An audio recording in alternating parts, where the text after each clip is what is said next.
I used to believe that dedication would eventually be rewarded. Until the day I opened that old document folder.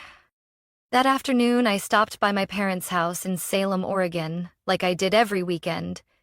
My mother, Denise, wasn't tech-savvy, so I often helped her check bills, organize tax papers, and scan important documents.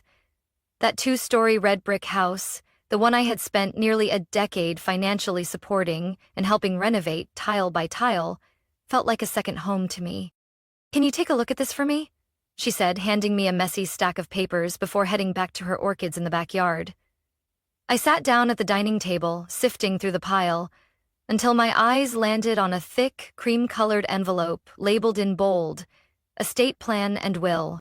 I hesitated. Not because I was curious, at least that's what I told myself, but because I wanted to make sure everything was in order. I'd always been the one to worry about things like this, the one who kept the family from falling apart. But as I flipped to the asset distribution page, I felt a tight pressure in my chest. Everything, and I mean everything my parents owned. The house, over $450,000, 0 cents in savings, the new SUV, even Mom's wedding ring was clearly stated to go to Samantha, my younger sister. And me? Not a word. Not a single mention beyond the vague line, "We love both our daughters." I clenched the paper, my knuckles turning white. Every memory of working 2 jobs to help pay their mortgage, of driving through snowstorms to deliver Mom's medication, of fixing plumbing, replacing shingles. Each of them felt like they had just been slapped out of existence by that cold, printed sentence. I heard my mom re-enter the house, her footsteps light behind me. "Hannah, did you find the statement?" I stood up, will in hand, and turned around. My voice was calm, unavailingly calm. "Mom, is this real?" She froze, her eyes glancing at the paper in my hand. "Oh, Hannah, what does that mean?" I cut her off, my throat tight but each word sharp. "A lifetime of caring for you and Dad, and I'm written off like I never existed?" My dad, Richard, walked in from the living room just then, coffee mug in hand. He set it down with a sigh, like he was about to comment on the weather. "You don't need to react like this, Hannah. You're doing fine. Samantha, she's still figuring things out." I let out a laugh, humorless and dry. "Figuring things out? She's 30. She changes jobs every 3 months, lives off you two, and can't pay her own phone bill. I'm the one who paid your mortgage for the last 3 years, the one who fixed the roof last winter, the one who's kept this house from falling apart dollar by dollar." My mom stepped forward, placing a hand over mine as if that could calm me. "Don't overthink it. I just wanted your sister to feel secure." I pulled my hand away, nodded slightly, my gaze ice cold. "Secure? And what about me? The only one who's kept this place standing all these years?" They said nothing. I placed the will back on the table like returning a declaration of war. "Thanks for showing me where I really stand." I walked to the door without looking back. No one called out behind me. And for the first time in years, I didn't feel hurt. I just felt empty. A quiet, hollow kind of emptiness that chilled me to the bone. I never returned to that house after discovering the will. 2 weeks passed in silence, no calls, no messages, like I had never existed in their world. I told myself if they had even a shred of conscience, they'd reach out. But instead of an apology or explanation, what I got was a message from Dad. "Hannah, this month's mortgage is due. Can you transfer it soon? Deadline's Friday." I sat frozen, staring at the message in disbelief. Part of me almost laughed. No mention of what happened, no asking if I was okay. Just a demand like I was their default ATM. I typed back, every word like ice. "I think Samantha can handle it. That house is hers now, right?" Then I set my phone down and didn't wait for a reply. 10 minutes later, the screen lit up again. This time, it was Mom. "Hannah, don't do this. We need to talk." I didn't answer. I wasn't sad. I wasn't even angry anymore. Just a kind of ruthless clarity had taken the place of every fragile hope I once held. For years, I believed my sacrifices would be acknowledged. I was wrong. And I had no interest in playing savior anymore. 3 days later, the next message came. From Samantha. You're overreacting. Mom and Dad didn't mean it like that. You've always been independent, and I'm just... not.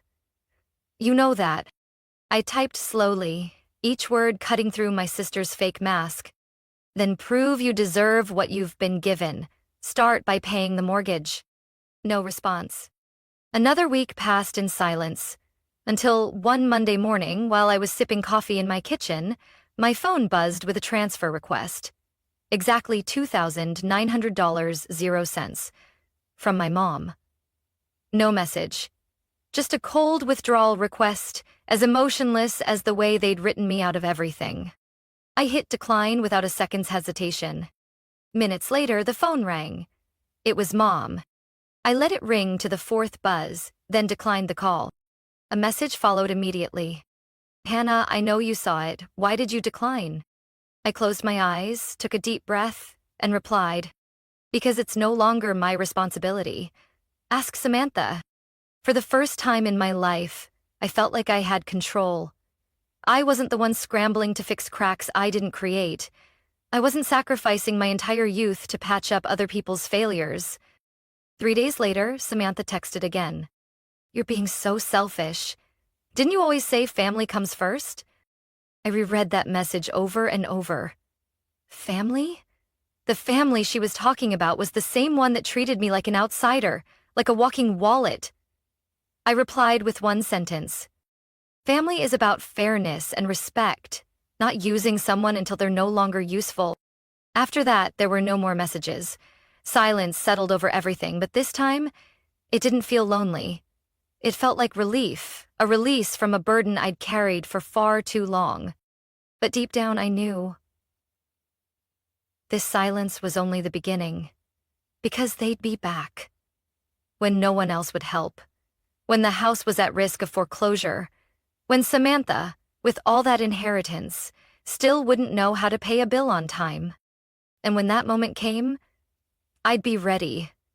Not to save them, but to show them that I was no longer the one who would sacrifice without so much as a thank you.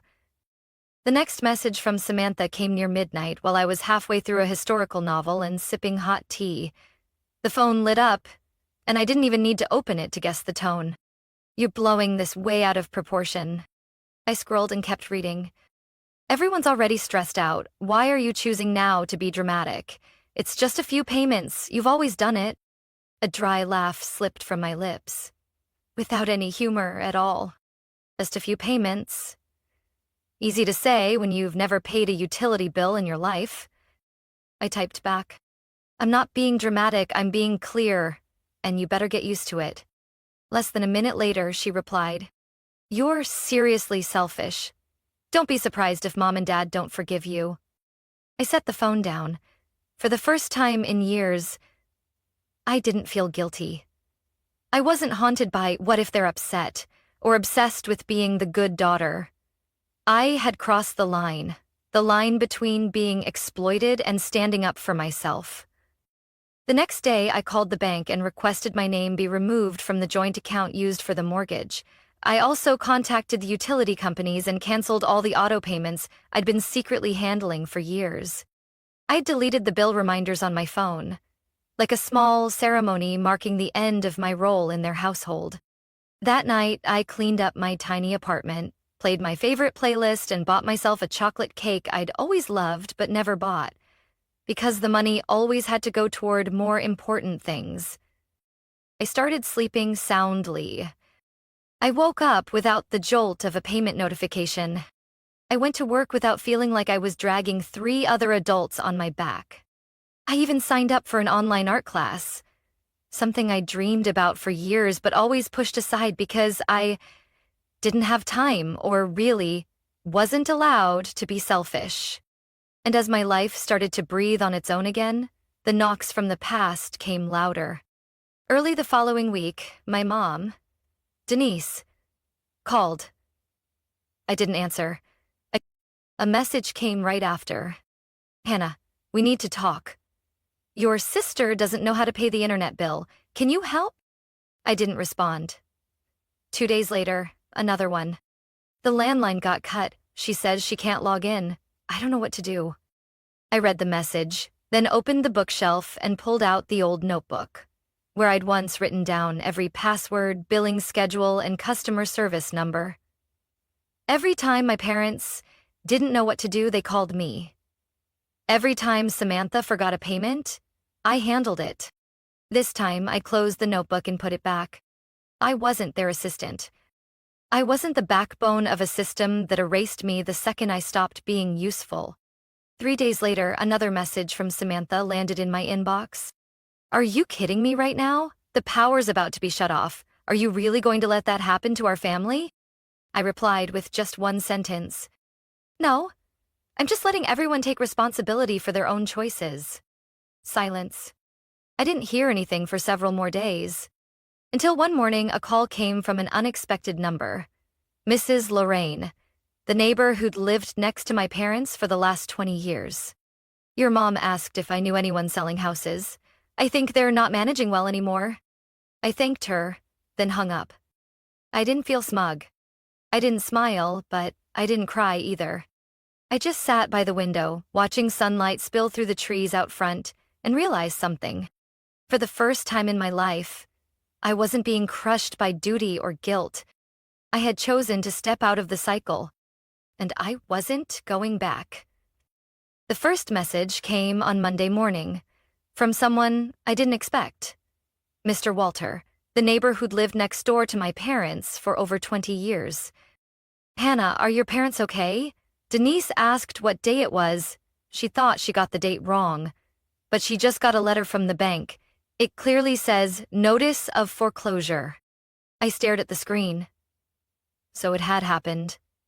Faster than I expected. 4 weeks since I stopped all support. 4 weeks for the house I once kept from falling apart to finally start collapsing. An hour later, my mom called. I didn't answer. A message followed right after the ring. Hannah, please. We really need you right now. It's serious. I read it, then set the phone down like it had nothing to do with me. But in truth, my chest still felt heavy. I had once thought this moment would bring some twisted sense of satisfaction, but it didn't. Only a hollow, aching fatigue. Maybe because I was too used to cleaning up after others. I didn't reply. 2 days later, for the first time in weeks, Samantha showed up at my door. She stood there in a wrinkled hoodie, no makeup, clutching a messy stack of documents. Her eyes gave away the panic. I just need 5 minutes, she said, breathless. Just 5 minutes, Hannah. I crossed my arms, blocking the doorway, not a single ounce of sympathy in my eyes. You here to ask for money? Not money, she blurted out, her voice shaky. I need your help talking to the bank. I don't understand the terms they're using. I'm overwhelmed. What about the inheritance you got? I asked, my tone as casual as commenting on the weather. She looked down and mumbled, It's tied up in an investment portfolio.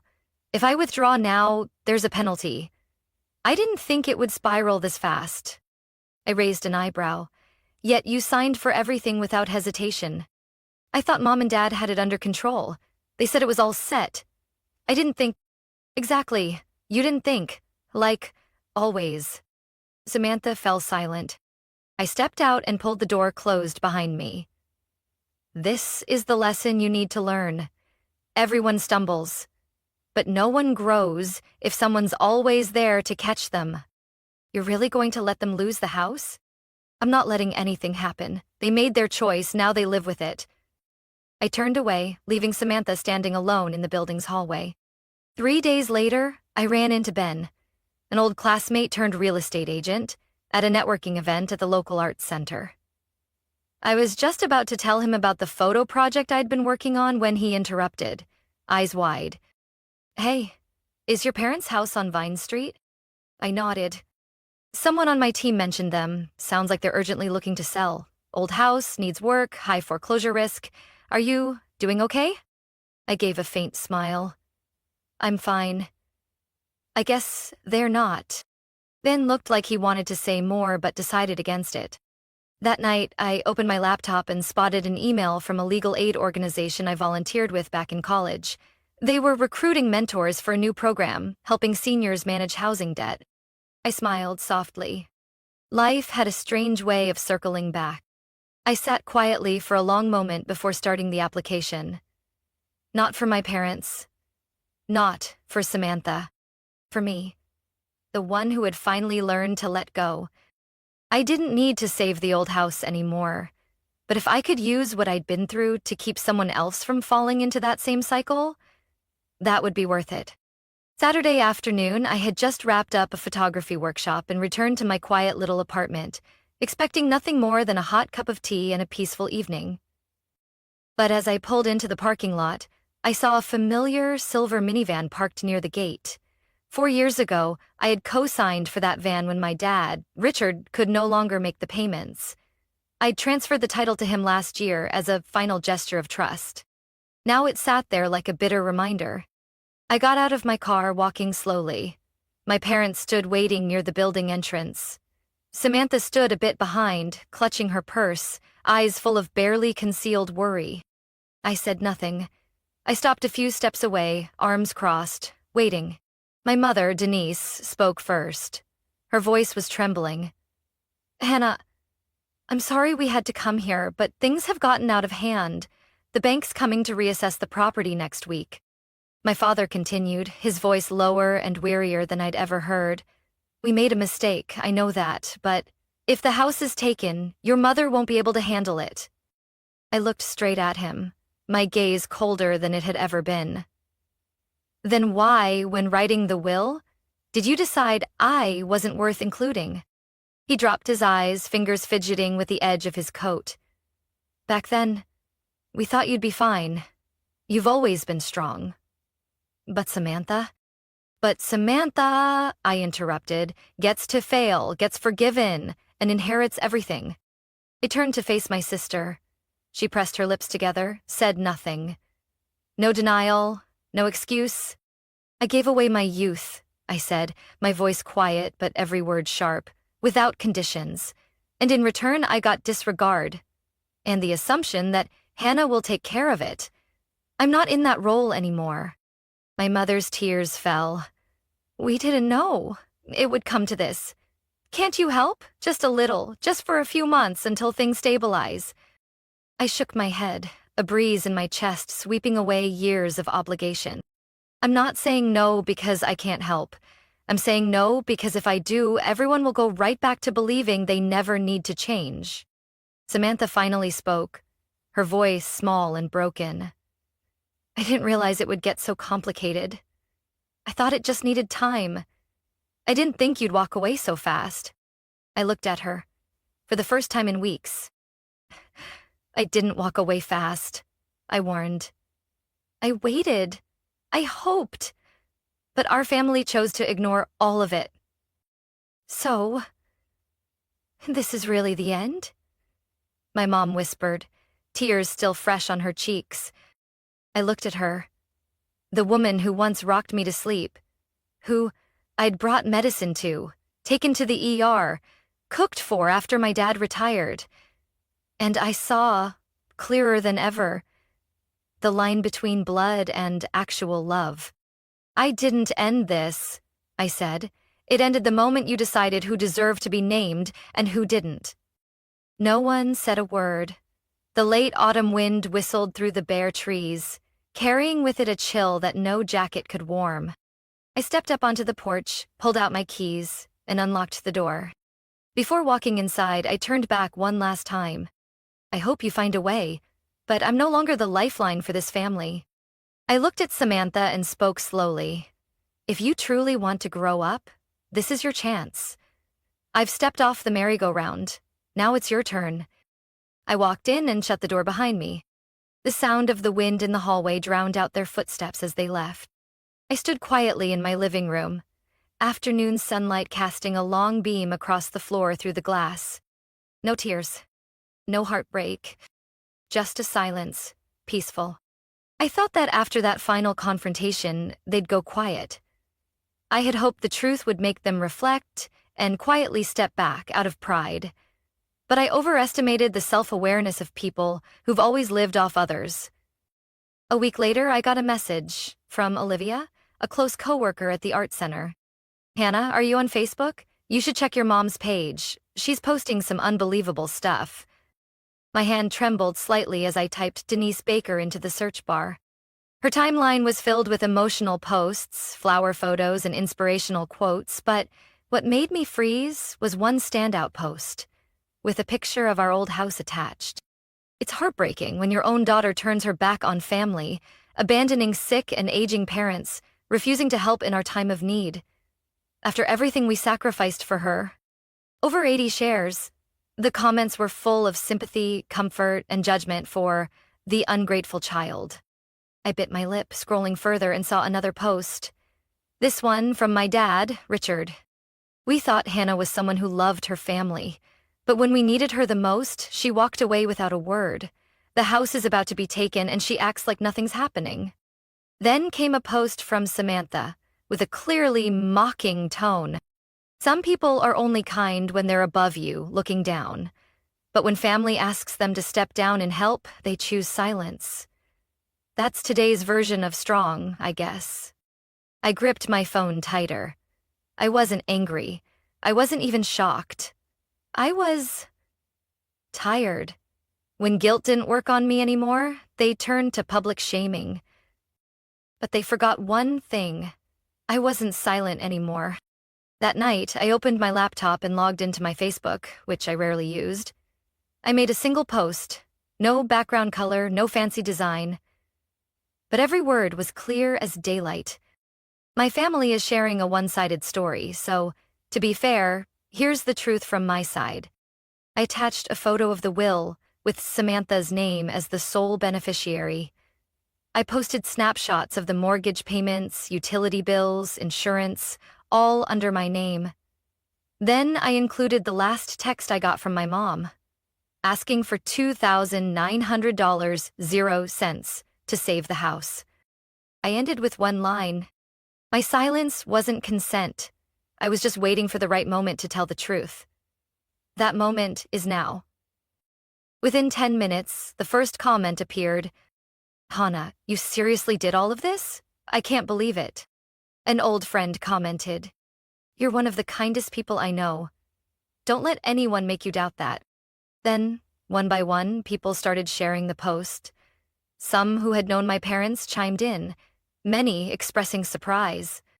I always thought Samantha lived pretty recklessly. Now it makes sense. No one should be taken advantage of like that, especially not by their own family. My post spread quickly, not because it was sensational, but because it was real. It was honest, and it didn't shy away. 2 days later, my mom took down all her posts. My dad deactivated his account. Samantha changed her profile picture to a black and white flower. The vague, dramatic move she always made when things slipped out of her control. I didn't respond. I didn't post anything else. I just sat in my apartment, listening to the rain tap softly on the window, and for the first time, felt justice on my side. I didn't need an apology. I didn't need them to bow their heads. I just needed them to stop. And it seemed, finally, they understood that I wasn't someone they could manipulate anymore. One post, enough to end the years I'd been forced into silence. And now, I was writing the next chapter not on social media but in real life. Since that day I posted, I haven't heard a word from Mom, Dad, or Samantha. Everything has been as still as a forgotten lake after a storm. But not the silence of waiting. This was the silence of acceptance. They had lost the only person who always came back after they broke everything. I was the opposite. I began to live.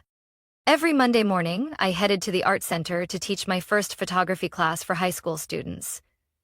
The way their eyes lit up holding a camera for the first time, the way they viewed the world through a lens. It reminded me that not everyone sees the same thing, and sometimes You have to choose your own angle. In the evenings, I took a part-time video editing course, a skill I'd always dreamed of learning but put off because my family needed me. Now no one needs me. And for the first time in my life, that felt freeing. I started going on evening walks, unhurried and carefree. I baked on weekends, posted pictures on Instagram without worrying about being called fake. I made new friends in class, people who didn't know me as the one who held the family together. And because of that, I finally got to just be me. While I was learning how to breathe, across town, the house at 218 Elm Street began popping up on real estate listings. A friend of mine, Marcus, now a realtor, texted me, "Hannah, your parents' house is up for sale. Asking $390,000, 0 cents, but no offers. Looks like they couldn't fix the roof or the faulty wiring." I wasn't surprised. No one to fix the fuse box at midnight, no one to replace the water heater or call the repair guy in time. No more me. That house had survived because of me. And now it reflected the truth. Neglected, run down, and with no one left who could keep it standing. I heard one more update from Lorraine, the elderly neighbor. She called just to check in, but before hanging up, she mentioned casually, "Oh, and it seems like Samantha's moved back in with your parents. I see her doing the grocery runs often. She doesn't look too happy." I looked up from my laptop and took a sip of my still warm coffee. In the past, hearing something like that would have made my chest tighten with worry. But now, I simply shrugged. Maybe what Samantha needed most was to experience the instability she used to so easily ignore. I wasn't glad they were struggling. I just no longer wanted to carry the weight of choices that weren't mine. For the first time in 10 years, my savings account was steadily growing. I booked a fall trip to Seattle to photograph the changing leaves. I put a deposit down on a new semi-pro camera, something I used to consider an unnecessary luxury. I was learning to take care of myself the way I once cared for an entire family. I also started writing again. Not defensive posts, but a blog about breaking away from toxic family dynamics. Some entries were widely shared. Many people messaged me, thanking me for saying what they never had the words to express. And on a rainy afternoon, while I was editing photos in my favorite cafe, my phone buzzed with a notification from a real estate site. Price dropped by $30,000, 0 cents on property at 218 Elm. Owner seeking urgent sale. I looked at the photo of the house. Dark roof tiles, rotting fence, peeling window frames. It used to symbolize duty, pressure, and expectation. Now it was just a house, waiting to be rescued. And I wasn't the rescuer anymore. I tapped hide notification, closed my phone, and smiled. A soft smile, lighter than air, but deeper than any sigh I'd swallowed over the years. I didn't belong there anymore. One early winter afternoon, I was walking around Liberty Lake with my new camera. The golden light of dusk cut through bare branches, casting soft beams across the water. I stopped, raised my camera, and captured the perfect frame. A little boy running in the distance, his mother behind him, laughing and calling out. In that moment, I realized some things aren't meant to be held onto, because they were never truly yours to begin with. I used to believe family was something you could never lose, that blood was an unbreakable bond. But now, I know. The thing that makes a family real isn't DNA, it's respect. And gratitude. I had given everything in hopes of being seen, and in return I became the name left off a will, the one called dramatic for refusing to carry others' burdens any longer. I wasn't angry anymore, not really. I had just let go. They still lived there, in that old house, now listed for the 3rd time. Word was, whenever someone came to view it, Samantha tried to act like a responsible homeowner, but when asked about maintenance records or repair bills, she'd just smile awkwardly. Because all those years, no one ever taught her what to do. I never went back, not once. My mother once sent me a handwritten letter, sealed in a familiar blue envelope with handwriting I knew by heart. She wrote about her sleepless nights, not knowing where to begin again. That your father isn't as strong as he used to be. At the end, she wrote, I don't know how much time we have left to fix things, but if you're willing, I'm still here. I folded the letter. I didn't tear it. I didn't reply. I placed it in the drawer beneath my desk, next to undeveloped photos and half-finished drafts. Things that needed time to be understood and accepted. I didn't hate them. I just no longer had the strength to keep sacrificing without being heard. I kept working, kept teaching, kept creating and capturing. I even held a small photo exhibit at a friend's cafe, showcasing images that traced my journey to healing. Early mornings in the park, golden light on quiet streets, an elderly woman's thin hands holding a warm mug, a single flower fallen on cracked pavement. A middle-aged woman came up to me afterward, shook my hand, and said, I don't know why, but every photo of yours feels like it's speaking for someone who's been silent for a long time. I smiled, saying nothing, because she was right. I had spent my life staying quiet, for peace, for the role of the good daughter, for the hope that enough giving would earn me the love I longed for. But now, I've chosen a different kind of peace. Not one that comes from others' approval, but from finally choosing myself. I've learned how to love myself, unconditionally. I've learned to say no, without guilt. I've learned to let others face the consequences of their own choices. And most importantly, I've learned not to look back. They're still my family, on paper, in memory, but they're no longer at the center of my every decision. I don't know what the future holds, whether there'll be a reunion or if things will remain as they are, but that doesn't matter anymore. Because in the end, I finally understand. Family isn't just the people who share your last name. Family is the people who value your presence. The ones who don't treat your kindness like a duty. The ones who make you feel seen and chosen. And if none of them can do that, that's okay. Because I have a family me, and I don't need to look anywhere else. My story isn't a tragedy. It's an awakening. I once believed that love and sacrifice would always be rewarded, that family was unshakable. But the truth is, no one deserves to be taken for granted, not even by their own blood. I've learned to set boundaries, to walk away when necessary, and to choose myself without regret. Now I live with lightness, freedom, and peace, not because they changed, but because I changed myself. What do you think about Hannah's decision? Was she too harsh, or was this the only way to truly protect herself? Share your thoughts in the comments below. And don't forget to follow the channel for more heartfelt stories about real family life.